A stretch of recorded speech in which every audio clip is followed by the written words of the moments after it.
king of Urea leads a dreadful team to kill the dragon residing in his realm. They land in the dragon's cave and the king tells them to attack the dragon. The dragon burns the soldiers with his fire, and seeing himself helpless, the king kneels before the dragon. Centuries later, Elodie, a princess of a faraway land, and her sister Floria collect lecterns.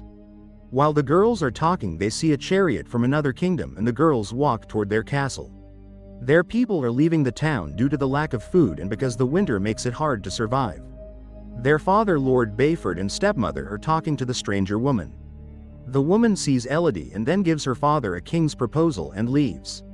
Elodie asks about the woman, and after reading the letter, Lord tells her that the wedding proposal of Urea's king came for you. Lord tells her that now you can travel the world where there will be lots of gold for you, but Elodie prefers love to fame.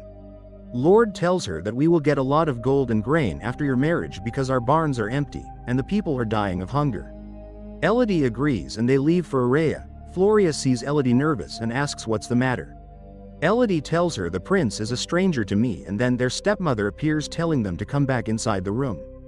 The sailor blows the horn near Urea's coastline where they are shocked to see the dragon's statue.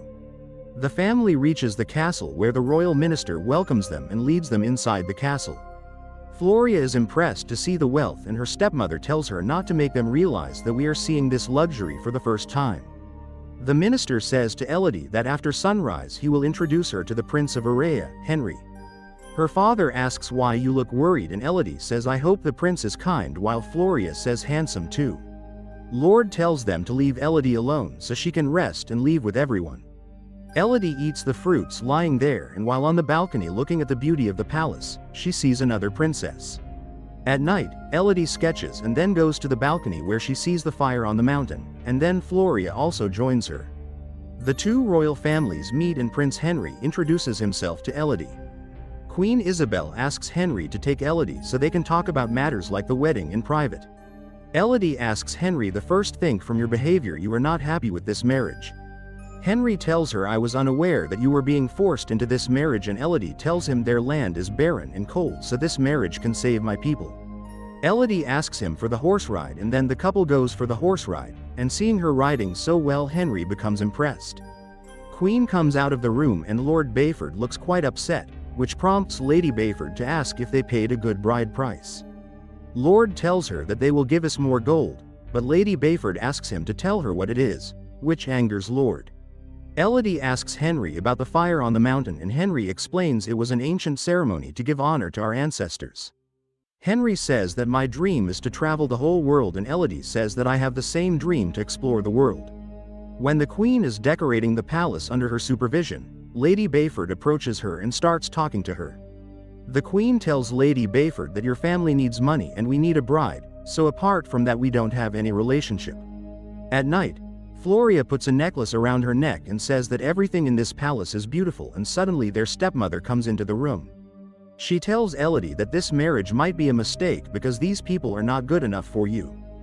Floria asks her stepmother that yesterday you were very happy about this, and Elodie stops Floria. Elodie asked what his father's decision, and she told her your father wasn't discussing anything, but when I asked him he snapped at me. Their father interrupts and asks his wife to let them rest, and when she starts to leave she whispers in his ear that you know what are you doing, and leaves.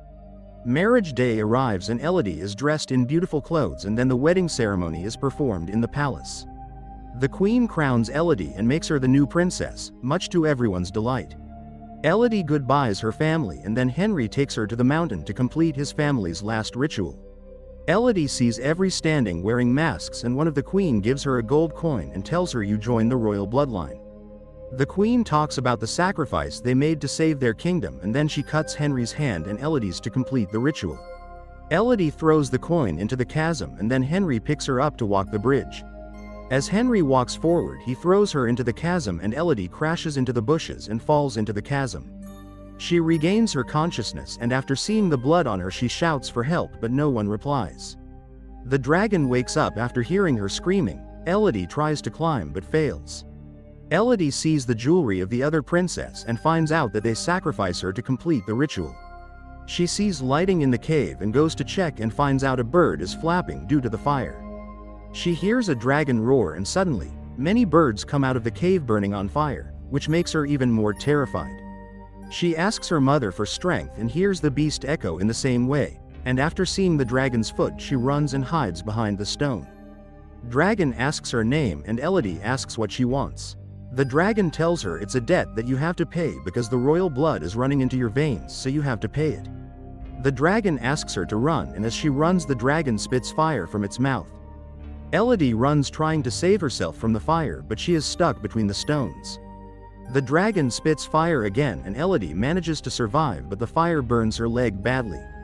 Elodie screams in pain and the dragon tells her the last one was easy prey, but next time you will also be caught. Elodie takes out the knife and bandages her wound with the clothes.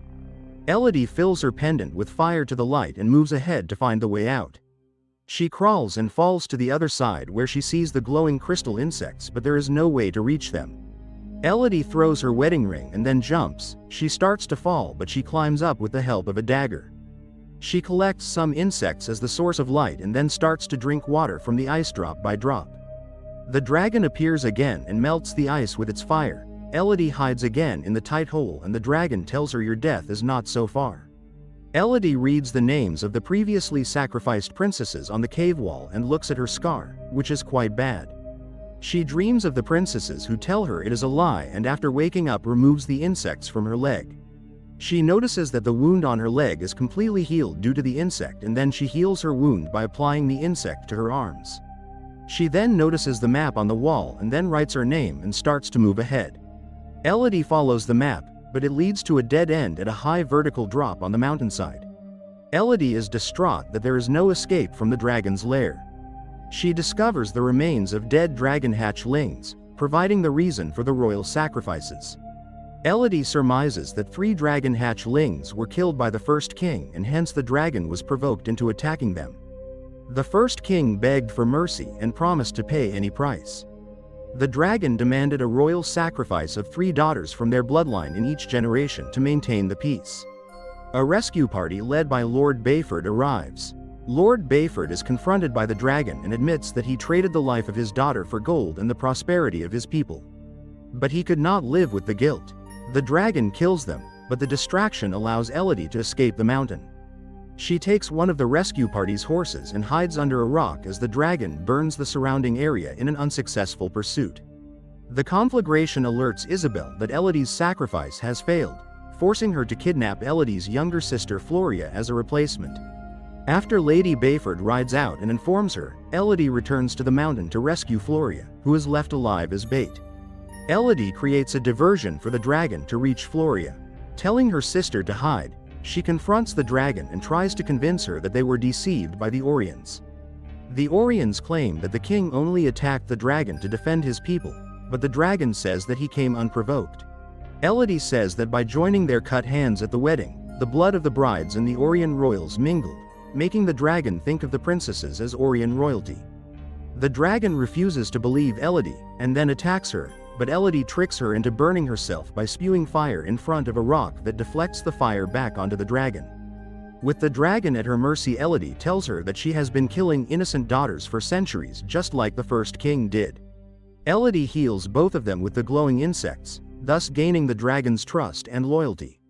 Elodie then interrupts another wedding at the palace, exposing the Orion's treachery. Elodie advises the new bride and her family to flee, and the dragon burns the palace with all the Orion royals and nobles inside. Days later, Elodie, Floria, and Lady Bayford sail home, loaded with supplies and accompanied by the dragon. Make sure to subscribe and turn on notifications to watch more videos like this.